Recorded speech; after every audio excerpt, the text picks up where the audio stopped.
Tol Ciawi, gerbang tol Ciawi, remblong. Duh, banyak. Nggak tahu korbannya ada berapa. Gerbang tol Ciawi kecelakaan barusan. Parah. Gerbang tol Ciawi kecelakaan. Truk remblong. Nggak tahu korbannya ada berapa.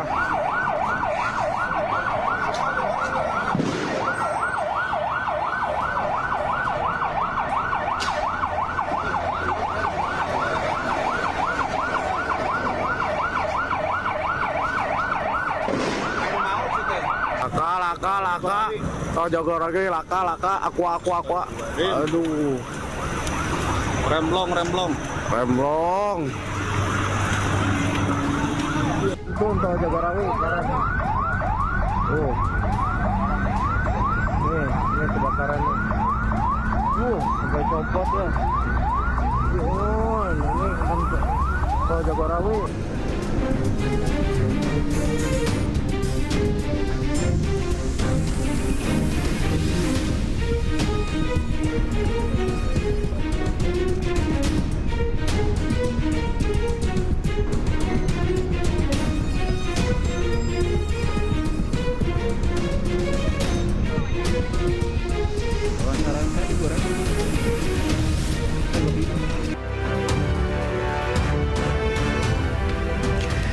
Halo, selamat sore pemirsa. Demikian tadi berita pilihan dalam Anju Sore bersama saya Bremana Atenaya. Kita mulai Anju Sore dengan informasi. Kepolisian terus melakukan penyelidikan terkait penyebab kecelakaan maut yang mengakibatkan 8 orang tewas dan 11 terluka di gerbang tol Ciawi, Kota Bogor.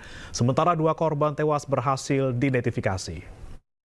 Kecelakaan gerbang tol Ciawi, gerbang remblong. Korbannya ada berapa?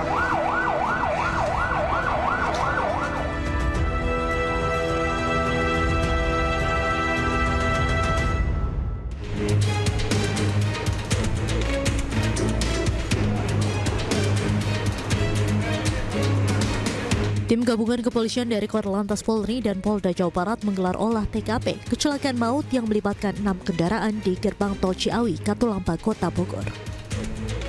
Polri menurunkan tim TAA atau Traffic Accident Analysis Corps lalu lintas untuk mengecek sejumlah faktor mulai dari remblong, kontur jalan, dan human error dalam peristiwa kecelakaan. Sementara bangkai kendaraan yang terlibat kecelakaan juga telah diamankan.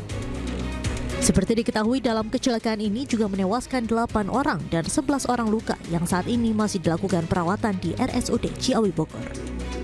Jumlah korban ada 19 ya, kemudian 8 meninggal dunia, 3 luka berat, ya, kemudian 3 luka sedang dan 5 luka ringan. Ya. Dari 8 yang meninggal, baru 2 yang bisa diidentifikasi ya. Yang lainnya kita sudah buka posko atau mortem ya, dan kami juga mengharapkan kepada keluarga korban yang merasa keluarganya mungkin keberadaannya belum diketahui agar segera datang ke rumah sakit RSUD Ciawi ya. Sebelumnya, kecelakaan beruntun melibatkan sejumlah kendaraan di gerbang tol Ciawi 2 mengarah ke Jakarta pada pukul 23.40 waktu Indonesia Barat Selasa malam. Diduga kecelakaan akibat truk pengangkut air mineral hilang kendali dan menabrak 5 kendaraan yang sedang antre di pintu tol. Kerasnya hantaman membuat 2 gerbang tol hancur dan sejumlah kendaraan ringsek, bahkan sebuah kendaraan terbakar. Dari Bogor, Jawa Barat, Andi Firmansyah, Anyus melaporkan. 11 korban luka akibat kecelakaan di gerbang tol Ciawi, Kota Bogor hingga saat ini masih dirawat intensif di Rumah Sakit Umum Daerah Ciawi Bogor. Sementara 2 dari 8 korban tewas telah teridentifikasi.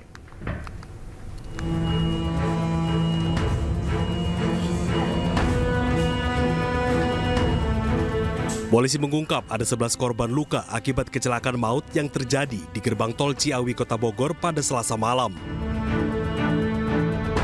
Seluruh korban luka dibawa ke RSUD Ciawi Bogor untuk mendapatkan penanganan medis.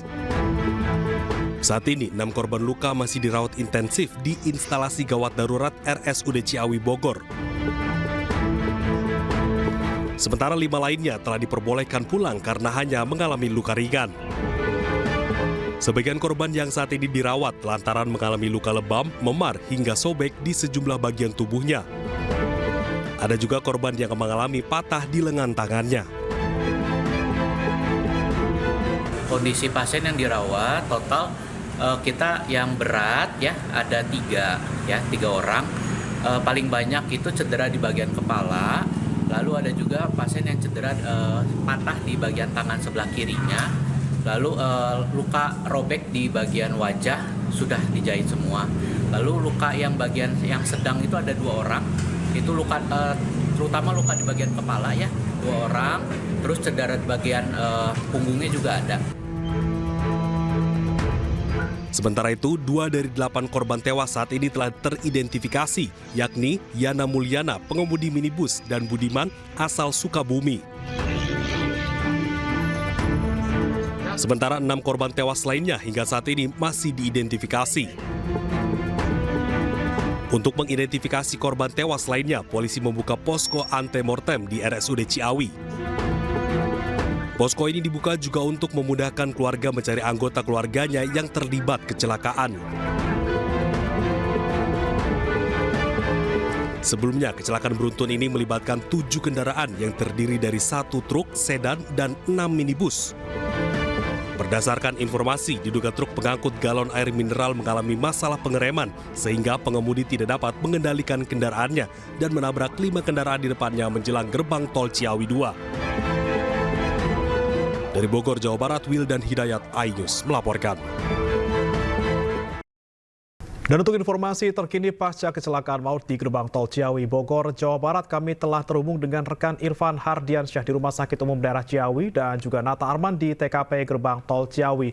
Saya akan ke Irfan terlebih dahulu. Selamat sore Irfan, apakah ada tambahan jumlah korban tewas yang teridentifikasi sore hari ini?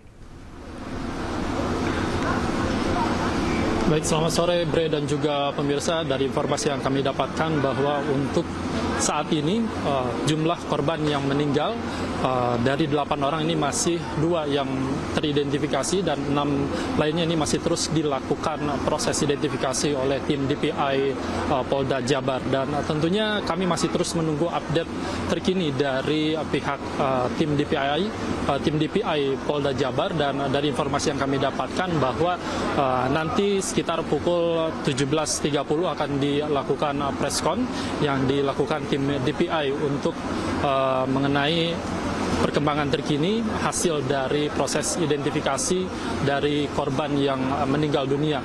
Dan tentunya dari kejadian ataupun insiden kecelakaan maut yang terjadi di gerbang tol Ciawi ini melibatkan beberapa mobil dan ada beberapa korban luka, diantaranya ini ada 11 korban luka baik ringan, sedang dan juga berat. Dan dari informasi yang kami dapatkan dari Direktur Utama RSUD Ciawi, Pusia Mediawati, mengatakan bahwa 6 orang ini sudah diperbolehkan pulang begitu, dan sisa dari korban yang memang masih dilakukan perawatan intensif di RSUD Ciawi ini sekitar 5 korban, 3 diantaranya ini merupakan 3 korban luka berat yang dirawat berada di zona merah atau ruang isolasi tertentu. Dan untuk 2 korban lainnya ini dilakukan perawatan intensif di IGD RSUD Ciawi. Dan tentunya kami masih terus menantikan ataupun update terkini dari pihak tim DPI apakah ada tambahan korban yang memang sudah teridentifikasi yang sudah dilakukan sejak pagi hingga saat ini. Sementara demikian, Bre. Sementara ada 2 yang teridentifikasi dan 6 orang luka sudah boleh pulang. Saya akan ke rekan Nata di gerbang tol Ciawi 2 Bogor. Selamat sore Nata, apakah di sana evakuasi kendaraan sudah selesai dan apakah gerbang tol yang tadinya tertabrak sudah bisa dilalui kembali? Baik, selamat sore Bremana dan juga pemirsa. Dapat kami sampaikan terkait dengan untuk saat ini pasca terjadi kecelakaan beruntun pada kemarin malam. Tepatnya pada setengah 12 malam ini, untuk saat ini di Gardu Tol 6 ini masih dilakukan terus perbaikan. Kemudian karena ini merupakan lokasi yang paling parah, yang cukup parah, dihantam oleh kendaraan yang kemarin sempat terjadi melibatkan 6 kendaraan yang mana ditabrak dari belakang akibat dugaan sementara adalah dugaan remblong dari kendaraan atau truk pengangkut air mineral. Kemudian dapat kami sampaikan juga bahwa atas insiden tersebut sebanyak 8 orang meninggal dunia, kemudian 11 orang lainnya mengalami luka-luka dan sampai saat ini masih dilakukan perawatan secara intensif di RSUD Ciawi, Jawa Barat. Kemudian dapat kami sampaikan juga bahwa ini tadi sempat ada beberapa gardu tol yang sempat tutup dari 8 total ya. Yang pertama adalah yang 6 karena di sini sampai saat ini masih dilakukan perbaikan baik itu dari portal, kemudian juga dari dinding-dindingnya atau sistem elektroniknya. Kemudian tadi sempat juga di gardu 5 juga sempat ditutup sementara waktu. Namun untuk saat ini dari ke-8 gardu ini semua sudah bisa dilakukan kecuali di gardu nomor 6 ini. Karena sampai saat ini juga kami belum tahu secara pasti kira-kira kapan untuk gardu tol ini sendiri bisa kembali normal atau berfungsi dengan baik. Namun dipastikan untuk perbaikan sendiri ini ditargetkan akan rampung dimaksimalkan pada hari ini guna untuk mempercepat proses dari masyarakat yang ingin menuju ke arah Jakarta untuk melintasi kawasan ini. Karena tadi kami sempat melintas juga ketika perjalanan dari Jakarta menuju ke arah pintu tol Ciawi 2 ini sempat terjadi kemacetan cukup panjang yang mengekor bahkan hingga 3 km karena ada beberapa gardu tol yang tadi masih belum bisa beroperasi. Namun suatu saat ini hanya sisa 1 sehingga sudah tidak terlalu parah lagi seperti tadi sekitar pukul 3 sore. Sementara saya kembalikan pada Anda di studio Bremana. Baik, proses perbaikan masih terus dilakukan. Terima kasih Nat Arman dari Gerbang Tol Ciawi 2 Bogor, dan sebelumnya ada Irfan Hardiansyah di Rumah Sakit Umum Daerah Ciawi Bogor, Jawa Barat. Selamat bertugas kembali. Anda kembali di Ayu Sore pemirsa. Evakuasi bangkai kendaraan akibat kecelakaan maut di Gerbang Tol Ciawi 2 memakan waktu berjam-jam. Kondisi seluruh mobil yang terlibat kecelakaan ringsek bahkan hangus terbakar.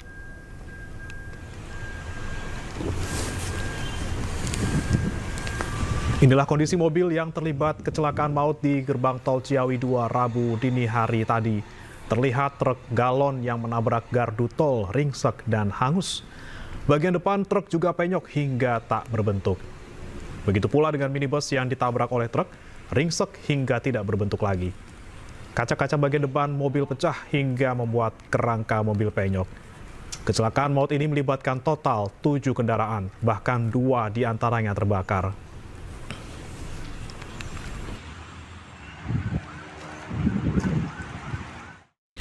Sementara itu, Wawan, kakak ipar salah satu korban yakni Budiman yang merupakan sopir travel, mendatangi pos antemortem di RSUD Ciawi Bogor. Keluarga diminta datang untuk melihat kondisi jenazah korban dan membenarkan bahwa Budiman menjadi korban kecelakaan.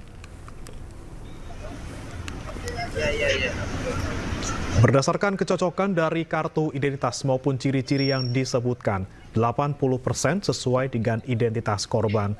Menurut keluarga korban, Budiman merupakan sopir travel yang biasa pulang pergi ke Sukabumi dan Jakarta. Saat ini keluarga Budiman masih menjalani pemeriksaan untuk dicocokkan dengan korban, mulai dari cek identitas, rambut, serta sampel darah.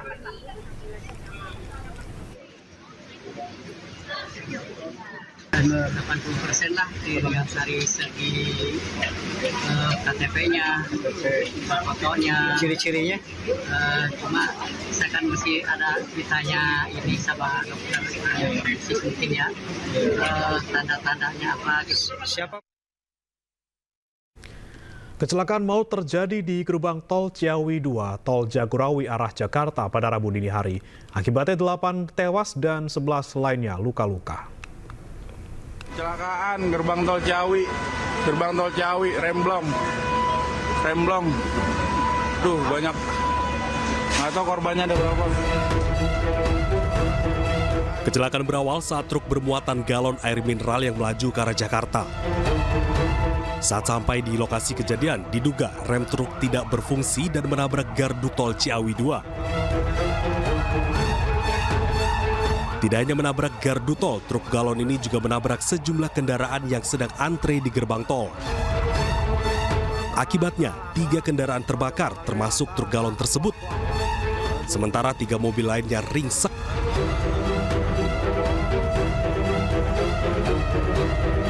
Tak tanggung-tanggung, insiden ini membuat 8 orang meregang nyawa, sementara 11 orang lainnya mengalami luka. Seluruh korban dilarikan ke RSUD Ciawi, termasuk sopir truk galon yang hingga kini belum bisa dimintai keterangan oleh petugas. Jumlah korban ada 19. Ini ya. Dan 8 meninggal dunia, 3 luka berat, kemudian 3 luka sedang dan 5 luka ringan. Dari 8 yang meninggal, baru 2 yang bisa diidentifikasi ya. Yang lainnya kita sudah buka posko antemortem ya. Kami juga mengharapkan kepada korban yang merasa keluarganya mungkin tidak ada diketahui agar segera datang ke rumah sakit.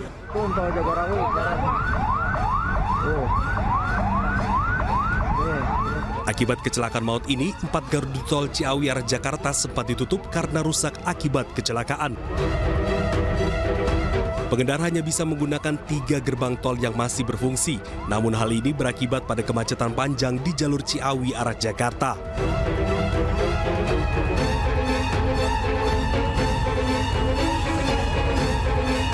Hingga kini polisi masih berupaya mengidentifikasi korban tewas, namun proses identifikasi membutuhkan waktu lebih banyak lantaran luka bakar yang diderita oleh korban. Meski demikian, hingga kini polisi telah berhasil mengidentifikasi 2 jenazah dari total 8 korban yang tewas akibat kecelakaan maut. Dari Ciawi, Jawa Barat, Tim Liputan iNews melaporkan. Pemirsa, keluarga korban kecelakaan maut di tol Ciawi diminta datang ke pos antemortem di RSUD Ciawi Bogor untuk mengenali jenazah para korban.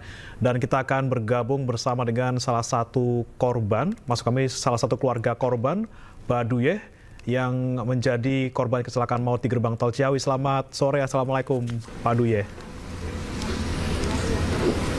Waalaikumsalam, selamat sore. Ya, Pak Duye, sebelumnya kami berbelasungkawa atas yang menimpa keluarga Anda, terutama almarhum Pak Budiman. Tapi saat ini yang sedang dilakukan oleh keluarga, ini proses identifikasi sudah sampai mana dan ada berapa orang, Pak Duye, yang sedang diproses? Ini saya dari keluarga Pak Budiman.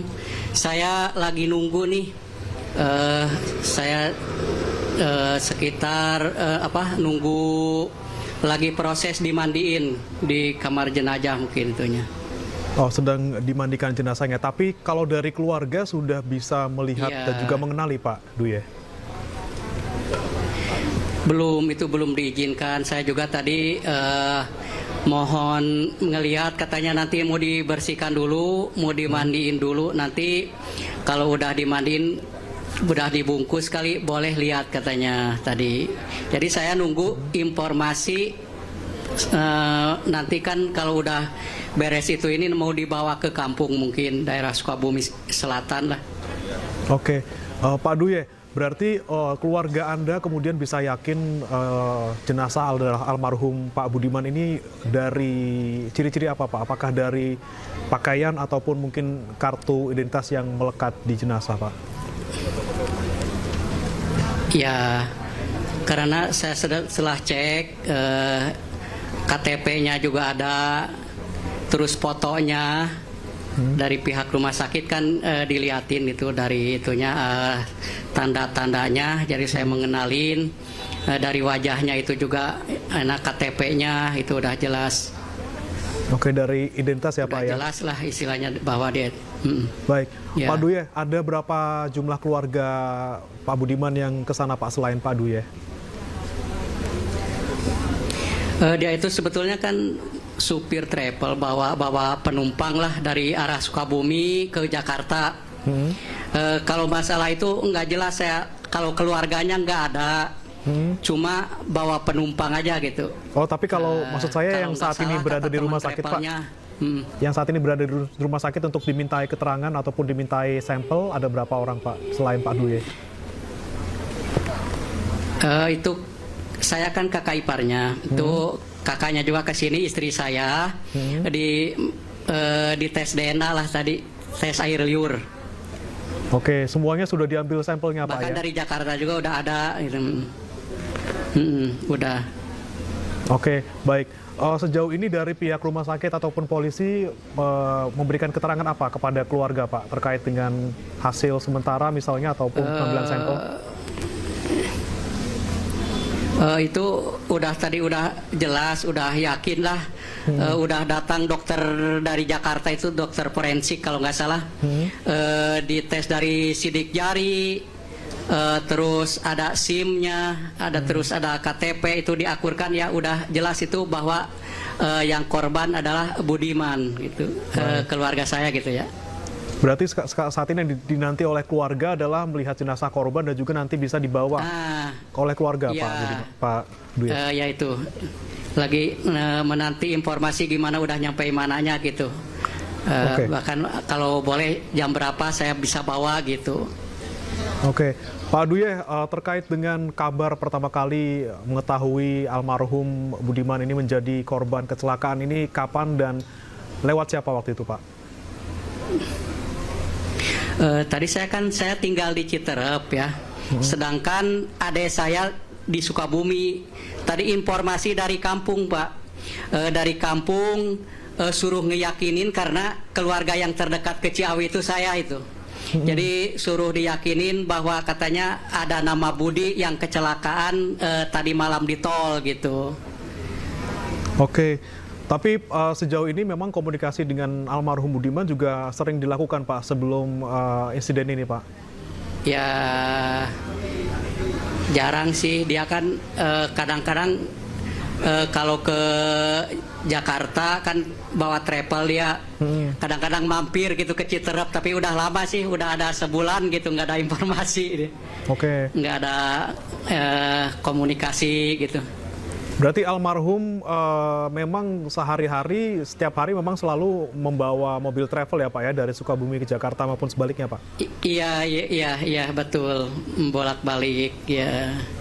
Oke, Pak Dwi, untuk selanjutnya, Pak, nanti kalau misalnya memang hari ini sudah bisa dibawa pulang, kemudian akan rencananya dari keluarga akan membawa langsung ke Sukabumi Selatan, langsung dimakamkan atau seperti apa, Pak? Ya gitulah, kalau udah di situ mungkin yang di kampung udah siap, kemudian pemakamannya udah disiap di mana gitu, udah informasi. Jadi yang dari kampung nggak ada yang kesini gitu. Paling saya aja diserah sama keluarga yang arah dari Jakarta, yang tinggal di Jakarta, kumpul di rumah sakit, langsung nanti dibawa ke kampung lah. Baik, terima kasih. Ya. Jampang. Oke, di daerah Jampang. Terima kasih Pak Dwi sudah bergabung bersama Ayu Sore, dan kami sekali lagi mengucapkan bela sungkawa atas meninggalnya almarhum. Selamat sore. Assalamualaikum, Pak. Terima kasih. Ya, selamat sore. Ya, waalaikumsalam warahmatullahi wabarakatuh. Kita ke informasi lainnya, pemirsa. Pemerintah kembali memperbolehkan warung pengecer menjual gas 3 kg. Namun warga Kalideres, Jakarta Barat masih antri di agen ataupun pangkalan untuk mendapatkan gas melon. Kondisi ini terjadi lantaran warung pengecer belum mendapatkan pasokan.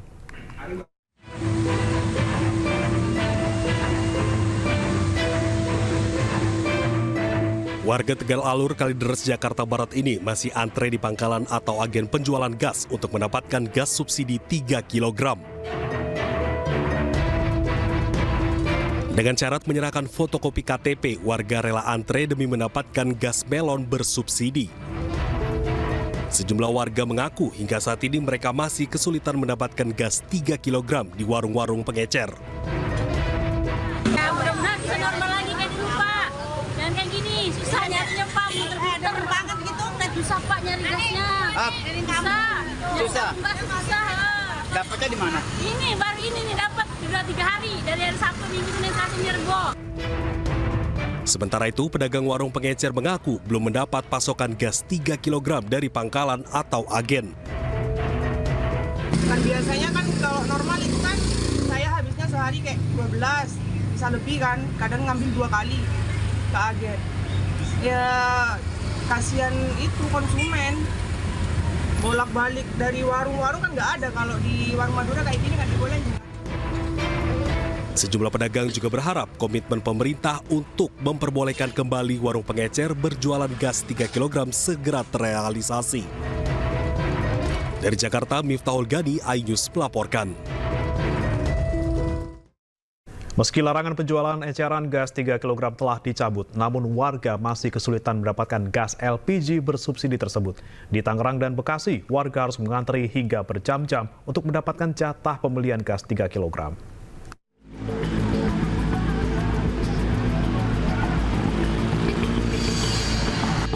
Antrian panjang warga masih terlihat di pangkalan gas LPG di Jalan Ceger Raya, Pondok Aren, Tangerang Selatan, Banten. Warga terpaksa mengantri gas di pangkalan resmi karena kosongnya ketersediaan gas di tingkat pengecer dan warung kelontong.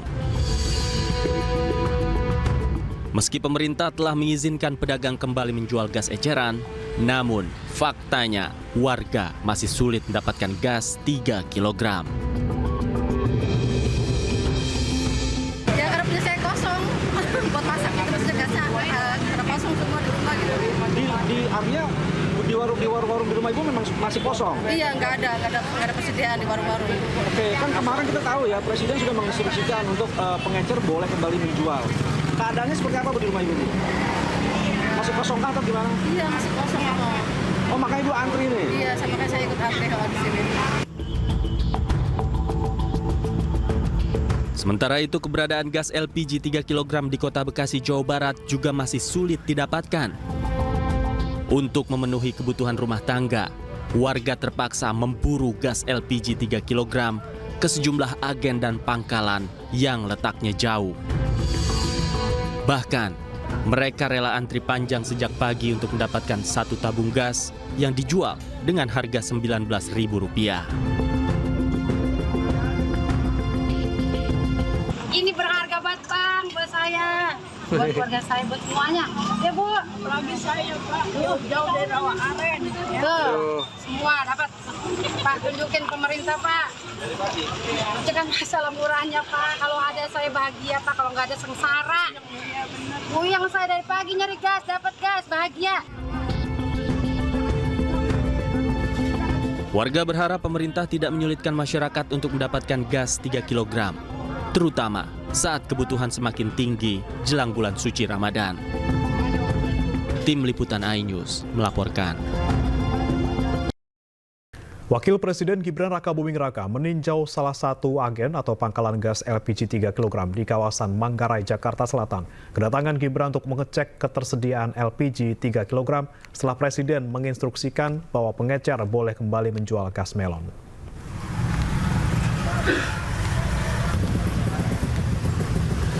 Tiba di lokasi pangkalan gas Rabu siang tadi, Gibran memantau warga yang tengah mengantri gas LPG 3 kg. Namun saat kedatangannya, antrian di pangkalan gas sedang tidak terlalu panjang. Gibran juga mengajak beberapa warga berbincang terkait ketersediaan gas 3 kg yang belakangan sempat langka.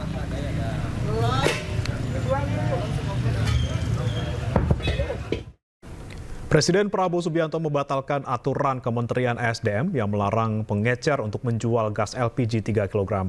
Hal tersebut dilakukan setelah kebijakan baru ini membuat masyarakat kesulitan membeli gas 3 kg.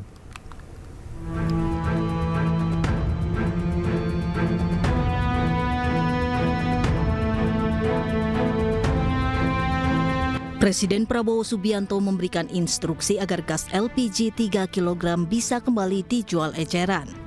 Hal itu diputuskan Prabowo usai mencermati kesulitan dan antrean yang dialami warga di sejumlah daerah. Hal itu disampaikan oleh Wakil Ketua DPR Sufmi Dasko Ahmad. Setelah komunikasi dengan Presiden kemudian telah menginstruksikan kepada SDM untuk per hari ini mengaktifkan kembali pengecer-pengecer yang ada untuk berjualan seperti biasa, sambil kemudian pengecer-pengecer itu akan dijadikan sub daripada pangkalan, sehingga dengan aturan-aturan yang ada nanti akan menertibkan harga supaya tidak mahal di masyarakat. Jadi sebenarnya ini bukan kebijakannya dari Presiden untuk kemudian melarang kemarin itu. Nah, tapi melihat situasi dan kondisi, tadi Presiden turun tangan untuk menginstruksikan agar para pengecer bisa dapat berjalan kembali sambil kemudian pengecer itu dijadikan sepangkalan, administrasi segala macamnya bisa sambil berjalan saja, demikian.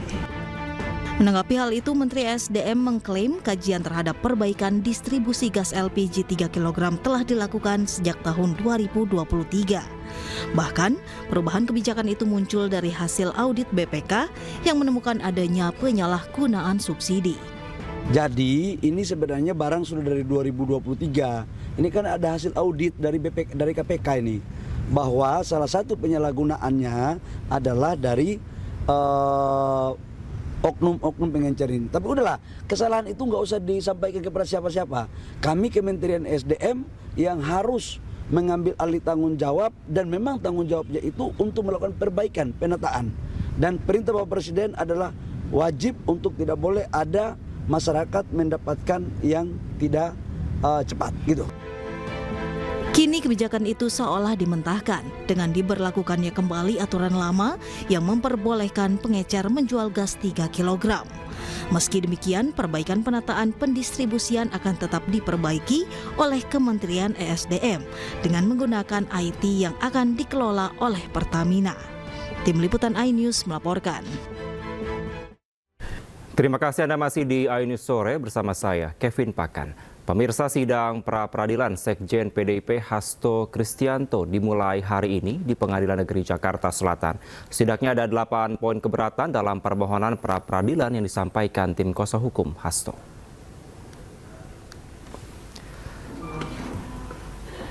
8 poin keberatan yang disampaikan tim kuasa hukum Hasto Kristianto antara lain soal penetapan tersangka tanpa pemeriksaan yang dianggap bertentangan dengan KUHP dan putusan Mahkamah Konstitusi. Tim kuasa hukum Hasto juga menyebutkan penetapan Hasto sebagai tersangka dilakukan tanpa melalui pengumpulan 2 alat bukti permulaan yang cukup. Selain itu, perkara dengan tersangka Harun Masiku sebelumnya juga telah diputus dan telah berkekuatan hukum tetap.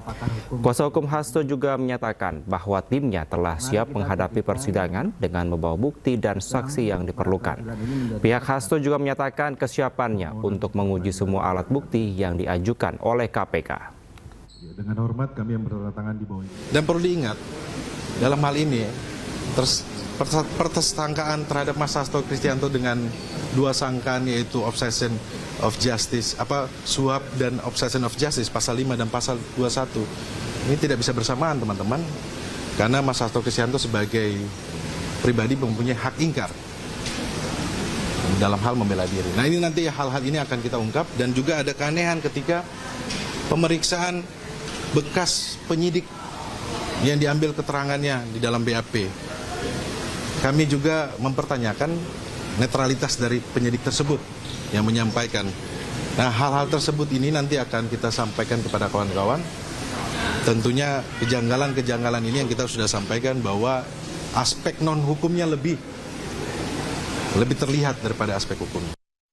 Sebelumnya, Hasto Kristianto ditetapkan KPK sebagai tersangka dalam kasus suap dan perintangan penyidikan perkara yang menjerat Harun Masiku. KPK mengklaim yakin bahwa Hasto memerintahkan Harun melarikan diri saat OTT KPK pada 2020 silam.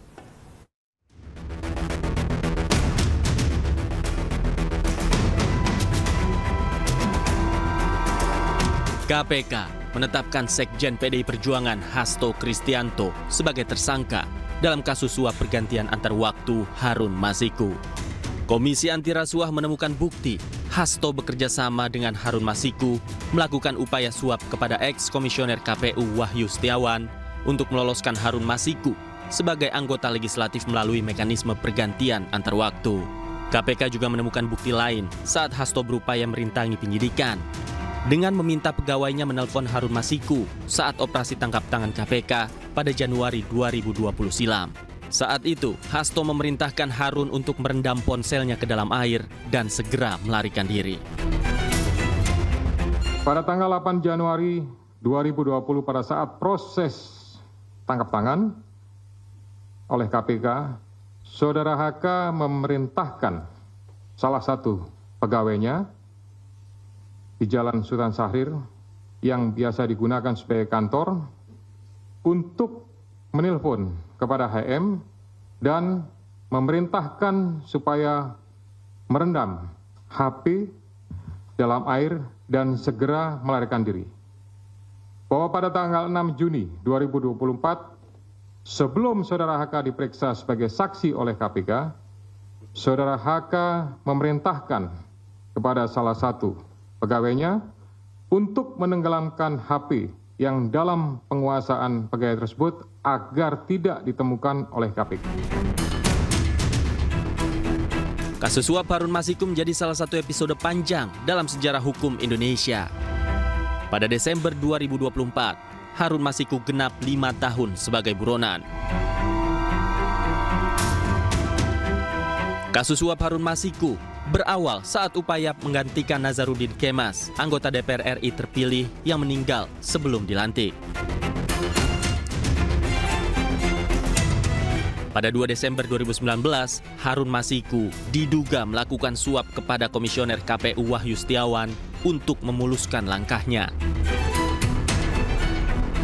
Namun pada 8 Januari 2020, KPK melakukan operasi tangkap tangan dan menangkap Komisioner KPU Wahyu Setiawan. Sementara Harun Masiku kabur dan menjadi buronan internasional. 10 Juni 2024, KPK periksa Sekjen PDI Perjuangan Hasto Kristianto sebagai saksi dalam kasus suap Harun Masiku. Hasto kemudian ditetapkan sebagai tersangka pada Selasa 24 Desember 2024. Tim Liputan iNews melaporkan. Komisi Pemberantasan Korupsi menggeledah rumah politisi Partai Nasdem sekaligus mantan anggota DPR RI Ahmad Ali. Penggeledahan terkait kasus tindak pidana pencucian uang yang menjerat mantan Bupati Kutai Kartanegara Rita Widiasari. Rumah politisi Partai Nasdem Ahmad Ali di Kembangan, Jakarta Barat digeledah KPK. Proses peliputan yang dilakukan wartawan sempat dihalangi oleh petugas keamanan rumah. Setelah menggeledah selama hampir 2 jam, petugas keluar dengan menggunakan 9 mobil. Penyidik juga menyita sejumlah bukti elektronik, uang, dan tas. Adapun penggeledahan ini diduga terkait kasus tindak pidana pencucian uang yang menyeret mantan Bupati Kutai Kartanegara Rita Widiasari. Infonya sudah, jadi betul ada kegiatan geledah yang dilakukan oleh penyidik hari ini di rumah saudara AA. Info sementara secara umum ditemukan dan disita dokumen, barang bukti elektronik, uang, ada juga tas dan jam. Namun detailnya nanti kita menunggu rilis resmi dari penyidik. Selain rumah politisi Partai Nasdem, Komisi Pemberantasan Korupsi juga menggeledah rumah Ketua Umum Pemuda Pancasila Yapto Suryo Sumarno dan menyita 11 mobil, uang, dokumen, dan barang bukti elektronik. Penggeledahan terkait kasus korupsi yang menjerat mantan Bupati Kutai Kartanegara, Kalimantan Timur, Rita Widiasari. Benar bahwa ada kegiatan penggeledahan terkait dengan perkara dengan tersangka RW, yaitu di lingkungan Kutai Kartanegara, yaitu penggeledahan di rumah saudara JS yang berlokasi di Jalan Benda Ujung nomor 8 RT 10 RW 1, Ciganjur, Jagakarsa, Jakarta Selatan. Kegiatan penggeledahan ini berlangsung pada Selasa 4 Februari yang dimulai sekitar pukul 17 hingga 23 waktu Indonesia Barat. Adapun dari kegiatan penggeledahan tersebut, penyidik menyita 11 kendaraan bermotor roda 4, uang rupiah dan falas, dokumen dan juga barang bukti elektronik lainnya.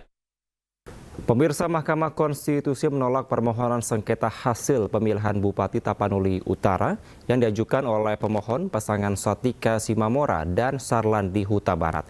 Dengan ditolaknya gugatan tersebut, maka pasangan yang diusung Partai Perindo, yakni Jonius Taripar Parsaoran Huta Barat Deni Lumbantoruan, berhak menduduki kursi Bupati Tapanuli Utara periode 2025-2030.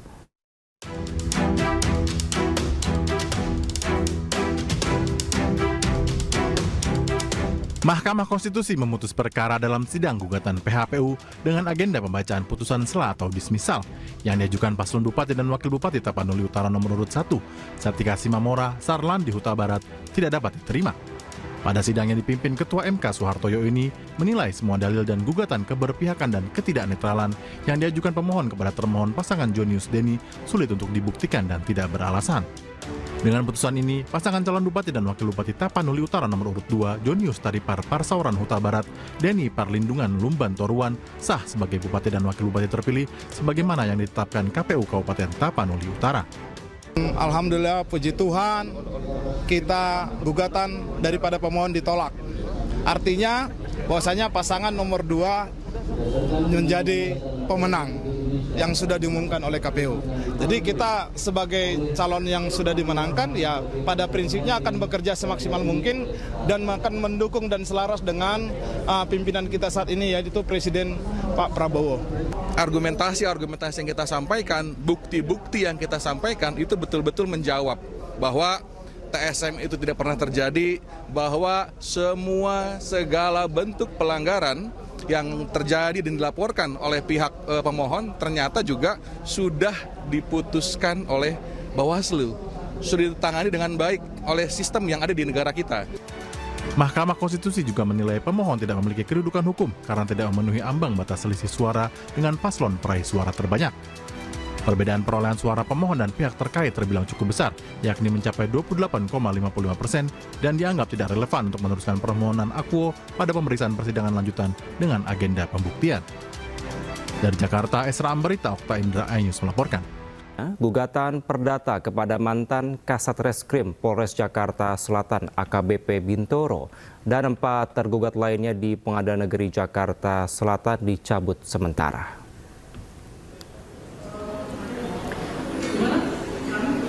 Kuasa hukum penggugat mengatakan pencabutan tersebut lantaran pihaknya ingin menambah pihak tergugat dan melengkapi keterangan.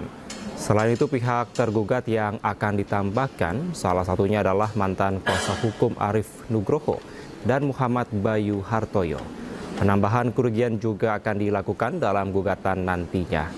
Penggugat juga mengungkapkan pendaftaran gugatan baru akan dilakukan dalam waktu dekat. Kemudian sidang akan kembali digelar pada 12 Februari 2025 mendatang. Mencabut sementara kita mencabut.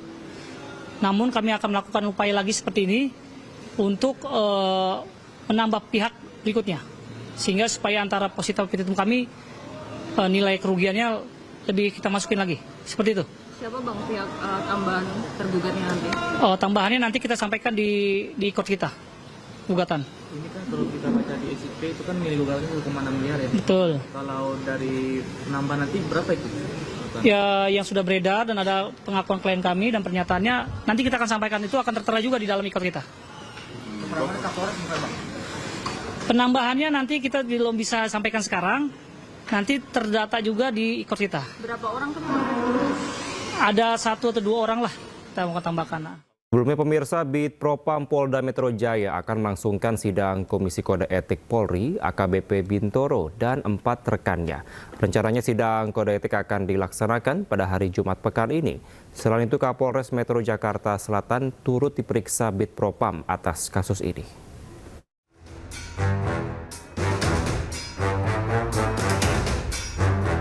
Bidang Profesi dan Pengamanan atau Bid Propam Polda Metro Jaya masih terus menyelidiki kasus dugaan pemerasan yang dilakukan oleh AKBP Bintoro terhadap pelaku pembunuhan dan pemerkosaan wanita berinisial FA.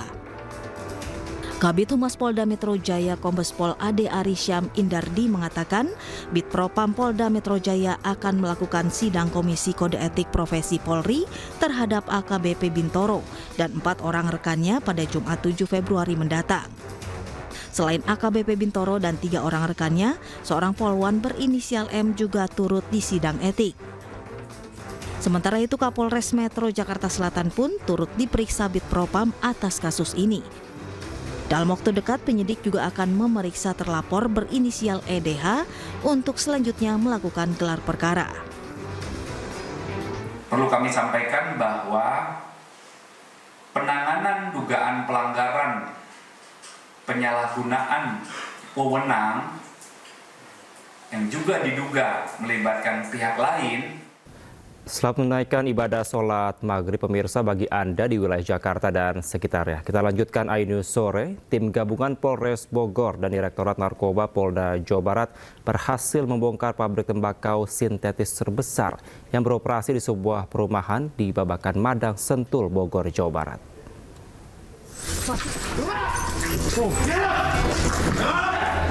Kita masuk nih. Yuk.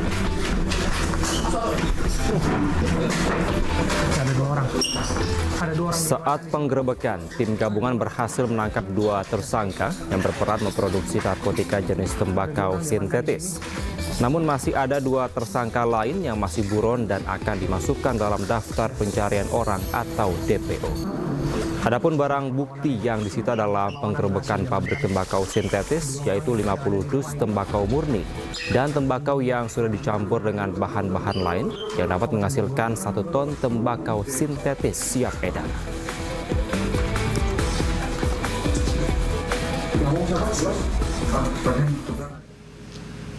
Pengungkapan ini merupakan pengungkapan clandestine laboratory terbesar di wilayah Polda Jawa Barat. Selain memproduksi narkotika jenis tembakau sintetis yang siap edar, kita temukan juga biang cairan sintetis MDMB Inaka yang sudah dikemas ke dalam kemasan botol parfum yang warna hitam sebanyak 125 botol dan siap edar.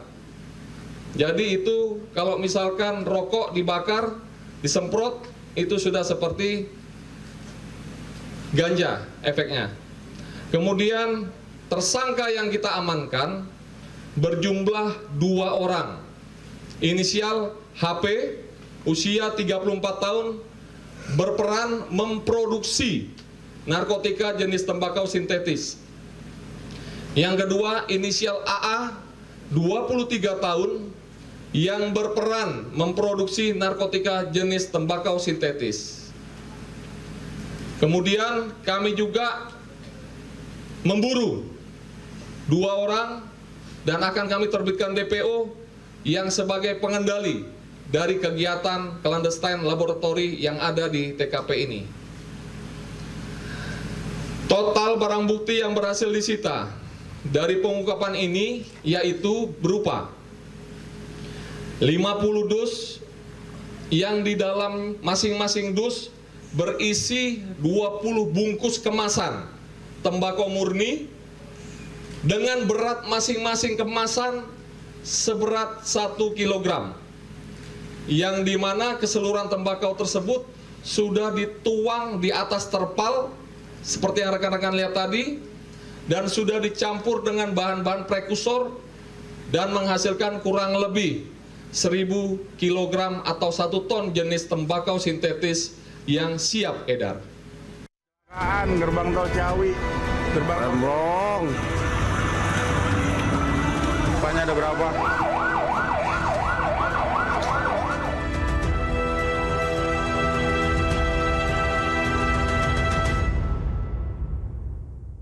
Melakukan penyelidikan terkait penyebab kecelakaan maut yang mengakibatkan 8 orang tewas dan 11 terluka di gerbang tol Ciawi, Kota Bogor.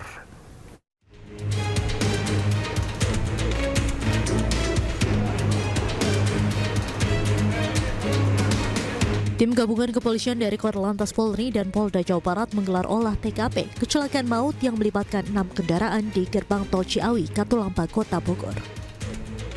Polri menurunkan tim TAA atau Traffic Accident Analysis Korps Lalu Lintas untuk mengecek sejumlah faktor mulai dari remblong, kontur jalan, dan human error dalam peristiwa kecelakaan. Sementara bangkai kendaraan yang terlibat kecelakaan juga telah diamankan. Seperti diketahui, dalam kecelakaan ini juga menewaskan 8 orang dan 11 orang luka yang saat ini masih dilakukan perawatan di RSUD Ciawi, Bogor. Jumlah korban ada 19 ya, kemudian 8 meninggal dunia, 3 luka berat, ya, kemudian 3 luka sedang dan 5 luka ringan. Ya. Dari 8 yang meninggal, baru 2 yang bisa diidentifikasi, ya.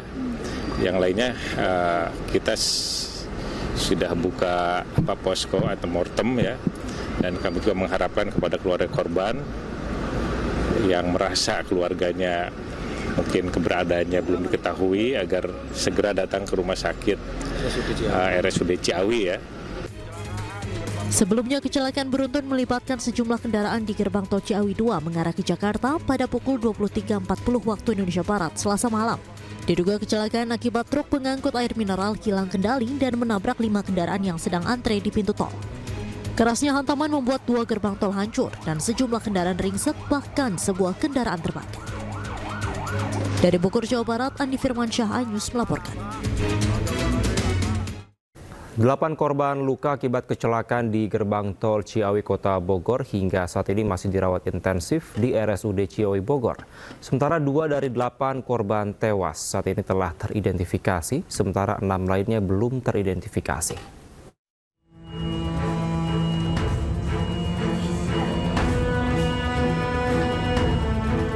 Polisi mengungkap ada 11 korban luka akibat kecelakaan maut yang terjadi di gerbang tol Ciawi Kota Bogor pada Selasa malam. Seluruh korban luka dibawa ke RSUD Ciawi Bogor untuk mendapatkan penanganan medis. Saat ini, 6 korban luka masih dirawat intensif di instalasi gawat darurat RSUD Ciawi Bogor. Sementara 5 lainnya telah diperbolehkan pulang karena hanya mengalami luka ringan. Sebagian korban yang saat ini dirawat lantaran mengalami luka lebam, memar hingga sobek di sejumlah bagian tubuhnya.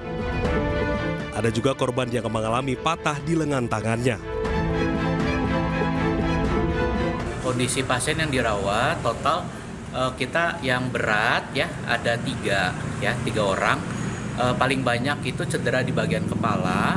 Lalu ada juga pasien yang cedera patah di bagian tangan sebelah kirinya. Lalu luka robek di bagian wajah sudah dijahit semua. Lalu luka yang bagian yang sedang itu ada 2 orang. Itu luka terutama luka di bagian kepala ya 2 orang. Terus cedera di bagian punggungnya juga ada. Sementara itu, 2 dari 8 korban tewas saat ini telah teridentifikasi, yakni Yana Mulyana, pengemudi minibus, dan Budiman, asal Sukabumi. Sementara 6 korban tewas lainnya hingga saat ini masih diidentifikasi. Untuk mengidentifikasi korban tewas lainnya, polisi membuka posko antemortem di RSUD Ciawi. Posko ini dibuka juga untuk memudahkan keluarga mencari anggota keluarganya yang terlibat kecelakaan. Sebelumnya, kecelakaan beruntun ini melibatkan 7 kendaraan yang terdiri dari 1 truk, sedan, dan 6 minibus. Berdasarkan informasi, diduga truk pengangkut galon air mineral mengalami masalah pengereman sehingga pengemudi tidak dapat mengendalikan kendaraannya dan menabrak 5 kendaraan di depannya menjelang gerbang tol Ciawi 2. Dari Bogor, Jawa Barat, Wildan Hidayat, iNews melaporkan. Evakuasi bangkai kendaraan akibat kecelakaan maut di gerbang tol Ciawi 2 memakan waktu berjam-jam. Kondisi seluruh mobil yang terlibat kecelakaan itu ringsek bahkan hangus akibat terbakar. Seperti inilah kondisi mobil yang terlibat pada kecelakaan maut di gerbang tol Ciawi Rabu dini hari. Terlibat truk galon yang menabrak gardu tol, ringsek dan hangus. Bagian depan truk juga penyok hingga tak berbentuk. Begitu juga dengan minibus yang ditabrak oleh truk, ringsek hingga tidak berbentuk lagi. Kaca-kaca bagian depan mobil pecah hingga membuat kerangka mobil penyok. Kecelakaan maut ini melibatkan total 7 mobil, bahkan 2 diantaranya terbakar.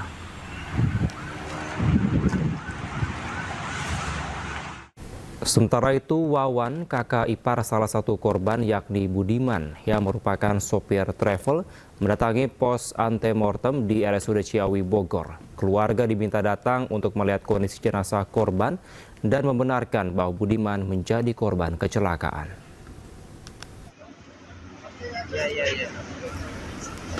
Berdasarkan kecocokan dari kartu identitas maupun ciri-ciri yang disebutkan, 80% sesuai dengan identitas korban. Menurut keluarga korban, Budiman merupakan sopir travel yang biasa pulang pergi Sukabumi ke Jakarta. Saat ini keluarga Budiman masih menjalani pemeriksaan untuk dicocokkan dengan korban, mulai dari cek identitas, rambut, serta sampel darah. 80% lah dilihat dari segi KTP-nya, fotonya, ciri-cirinya. Cuma saya kan mesti ada ditanya ini sama dokter mungkin ya, tanda-tandanya apa gitu. Siapa? Kecelakaan maut di gerbang tol Ciawi menewaskan 8 orang. Diduga kecelakaan terjadi akibat rem truk tidak berfungsi dan menabrak 6 kendaraan, 3 diantaranya terbakar.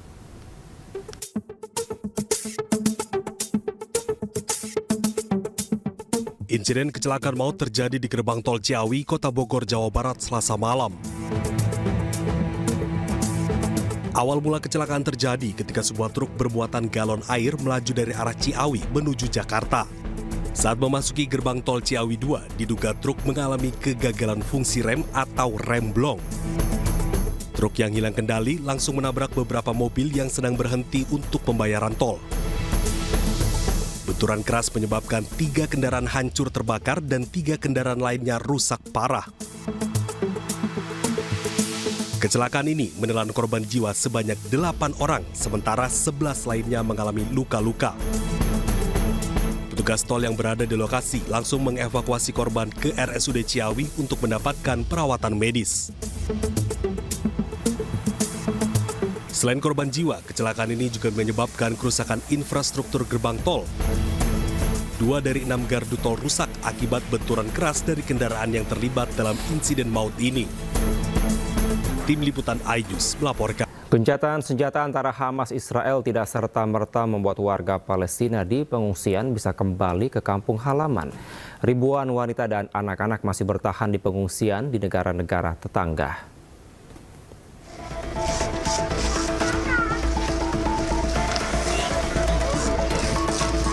Yordania menjadi negara yang banyak menerima pengungsi Palestina.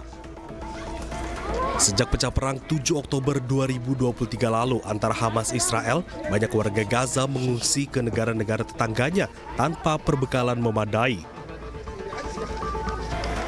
Untuk membantu para pengungsi di Yordania, sejumlah relawan Indonesia membantu para pengungsi Palestina dengan paket bantuan musim dingin. Mulai sembako, pakaian hangat, hingga makanan siap santap. Bismillahirrahmanirrahim. Assalamualaikum warahmatullahi wabarakatuh. Sahabat-sahabat kebaikan di Indonesia, sambil kami menunggu permit perizinan masuk ke Gaza, saat ini kami mendistribusikan barang bantuan untuk saudara-saudara kita Palestina yang berada di kamp pengungsian Yordania. Saat ini saya berada di Jabal Nadif dan saya tunggu teman-teman kebaikan di Indonesia yang mungkin mau membantu saudara-saudara kita Palestina. Kita buka. Wanita dan anak-anak menjadi warga paling terdampak akibat perang. Meski gencatan senjata antara Hamas Israel sudah disepakati sejak 19 Januari lalu, namun masa depan para pengungsi untuk kembali ke Gaza Palestina hingga kini masih tak kunjung pasti. Kita ke informasi selanjutnya, pemirsa. Momen haru terjadi dalam pertemuan antara Presiden Global Scholas Occurrente Jose Maria del Corral dan Presiden kelima Republik Indonesia Megawati Soekarno Putri. Megawati sempat menahan tangis ketika menceritakan perjuangan Soekarno menjadikan Pancasila sebagai ideologi bangsa Indonesia. Indonesia Megawati Soekarno Putri 4 Februari 2025 bertemu dengan Presiden Scholas Orientes Jose Maria di Vatikan. Dalam kesempatan ini Megawati Soekarno Putri ditunjuk untuk menjadi Ketua Dewan Pembina Scholas Orientes. Scholas Orientes sendiri merupakan sebuah lembaga pendidikan global yang didirikan oleh Paus Fransiskus di Buenos Aires, Argentina, yang berfokus kepada pendidikan anak muda dengan berlatarkan kemanusiaan, kebersamaan, seni, budaya, dan juga olahraga. Megawati Soekarno Putri ditemani oleh putranya, yaitu Rizky Pratama, dan juga putrinya yang juga Ketua DPR RI, Puan Maharani. Dan dalam kesempatan ini ada yang cukup menarik, pemirsa. ketika Megawati Soekarno Putri bercerita tentang bagaimana perjuangan Soekarno saat memperjuangkan Pancasila sebagai ideologi bangsa yang berasaskan Bhinneka Tunggal Ika, sama dengan apa yang diperjuangkan oleh Scholas Orientis dalam memberikan pendidikan kepada seluruh anak muda di dunia tanpa membeda-bedakan suku, agama, ras maupun latar belakang bangsa. Karena beliau mengajarkan kepada kami hal-hal yang beliau inginkan. Sebenarnya dunia itu harusnya seperti apa. Dan dalam kegiatan ini, pemirsa, rencananya memang Scholas Orientis akan dibuka di berbagai dunia, termasuk di Indonesia, dan Scholas Orientis juga memberikan beasiswa kepada 100 pemuda di Indonesia untuk dapat bergabung mengenyam pendidikan di Vatikan. Saya Gede Satria dari Vatikan iNews melaporkan.